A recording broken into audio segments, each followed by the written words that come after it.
The room went silent the moment the professor pointed at me and asked why humans had no predators left to fear. My hearts, all three of them, were pounding before I even understood why the question felt like a trap. My name is Siral. I am a cadet from the Velinar hatchery, studying at the Coalition Defense Academy. And that day, I was sitting 3 seats away from a human named Dale Caro, who had brought a covered basket to class and refused to tell anyone what was inside it. The class was xenobiology, apex predators of the known galaxy, and Professor Vostrik had spent 40 minutes showing us the most feared creatures in known space. A sandworm that could taste fear through solid rock. A cliff strider so efficient at hunting that its own homeworld had to protect the hunters from it. Every hologram made the room colder, made my scales tighten with something between excitement and dread. Then Vostrik turned to the 6 human cadets sitting near the back and said the words that changed everything.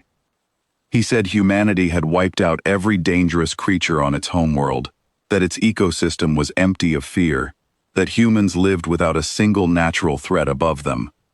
Dale did not raise his hand. He did not argue. He simply reached down, unlatched the basket, and lifted out something small, orange, and covered in soft fur. The entire lecture hall leaned forward at once. It sat on the table, blinking at 40 alien students, with an expression of complete and total boredom, and began licking one paw, as if none of us mattered at all. Vastriak's crest flared in confusion. He asked what exactly Dale thought he was proving by bringing a small, soft animal into a lecture about deadly beasts. Dale answered calmly. He said her name was Biscuit, and that she was, in fact, a predator.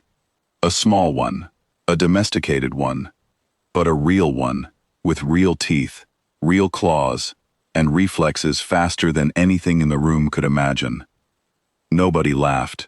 Something about the way he said it made the air feel tight. He pulled up a projection beside the hologram of the sandworm, showing a skeleton scaled to match it in size. Even stretched to that scale, the little animal's bones looked built for something dangerous, something quick, something built entirely around the art of catching prey before it even knew it was being hunted. Dale explained that this creature could sense the smallest movement from meters away, that its claws stayed hidden until the exact moment they were needed, so its prey never heard it coming, that it could leap several times its own height without effort, land without a sound, and strike faster than a blink. He said that on his homeworld, animals just like her, left alone on a single island for only a few years, had wiped out entire populations of birds that had never seen a predator like her before. Not reduced, not endangered. Gone completely, because of a creature that fit easily inside one human hand. The whole room stared at the small orange shape now stretching lazily across the table, utterly unaware that its lecture on quiet destruction was still going. A student near the front, a broad gray being from a heavy gravity world, asked the question we were all thinking. He asked how something so small and calm could possibly be dangerous. Dale looked at him and said that was exactly the point. He said humans did not remove the deadly things from their world. They studied them, understood them, and then, more often than anyone expected, decided to bring them closer instead of pushing them away. He clicked to another image. It showed a small human child asleep on a couch, the same orange creature curled against her side, one small hand resting gently on soft fur. He said that child was his sister's daughter, barely 4 years old, sleeping every night beside an animal built by evolution to be an efficient, silent killer, and that nobody in his family had ever once worried about it. The room went completely still. I felt something shift in my understanding of the universe, something I could not yet name. Vostrik, still processing what he had just seen, asked why humans would choose to live so closely with something so capable of harm. Dale said it was simple. He said that was what humans did with almost everything that frightened them. They studied it, respected it, and then, more often than not, tried to understand it well enough to live beside it. He said his species had once been surrounded by creatures far more dangerous than this one, and instead of erasing every last trace of them, humans learned their patterns, respected their strength, and in many cases, welcomed them into their homes. At that exact moment, Biscuit rose from her spot on the table, stretched every muscle in her tiny body, and walked calmly to the very edge, staring down at the long drop to the floor, as if daring gravity itself to try something. Half the room gasped. A cadet beside me actually flinched backward in her seat. Dale did not move. He did not reach for her. He simply said, "Watch," in the same calm voice he had used the entire lecture. She leaped without warning, twisted midair with impossible precision, and landed on all four paws without the faintest sound, as though the floor itself had decided to catch her gently. The room erupted into stunned whispers. Even Vashtric, who had spent decades studying apex predators from every corner of known space, stood frozen with his four eyes locked onto the small creature, now casually walking back toward Dale's feet. I realized in that moment that we had been shown something far more important than a house cat's abilities. We had been shown a glimpse into how an entire species thought, how they approached danger, not with fear or destruction, but with curiosity and quiet confidence. A tall cadet from a colder world asked whether all human homes contained creatures like this one. Dale said not exactly like her, but yes, in some form, most human homes held an animal that could have once been considered dangerous before humans decided to live alongside it instead of removing it. He explained that some kept large, loyal animals bred from ancient hunters, animals capable of running down prey twice their size, yet trusted completely around small children. Others kept birds with talons strong enough to break bone, trained instead to land gently on an open hand.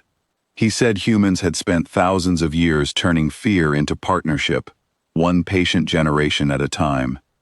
Vashtric finally found his voice again and asked the question that seemed to matter most. He asked whether humans still understood how dangerous these creatures truly were, or whether familiarity had made them forget. Dale's answer was quiet, almost gentle, but it carried through the entire hall. He said humans never forgot. That was exactly why they respected these animals so deeply. Understanding true danger, he said, was not about fearing it from a distance. It was about knowing it closely enough to trust it, and strong enough in return to never underestimate it. Biscuit chose that exact moment to leap gracefully into Dale's arms, curl into a small ball against his chest, and close her eyes, as though the entire lecture had exhausted her far more than it had exhausted any of us. The room stayed silent for a long moment after that, each of us quietly rewriting everything we thought we understood about the species sitting among us. I looked around at my fellow cadets, and I could see the same realization dawning on every face. If a creature this small, this calm, this seemingly gentle, could carry so much hidden capability within it, then what other quiet wonders were hiding behind human calmness that none of us had ever thought to question? Vashtric, his voice noticeably softer than before, told Dale that the class was dismissed early, admitting that today's lesson had already gone far beyond anything written in the syllabus. As the room slowly emptied, I found myself walking beside Dale, unable to stop myself from asking one final question. I asked whether every human family kept an animal this remarkable. He smiled, adjusted Biscuit gently in his arms, and told me that some kept even more remarkable ones.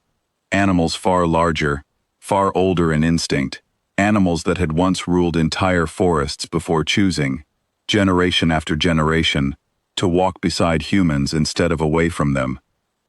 He said his own family also had one such creature waiting for him back at the barracks, one he had chosen not to bring to class that day.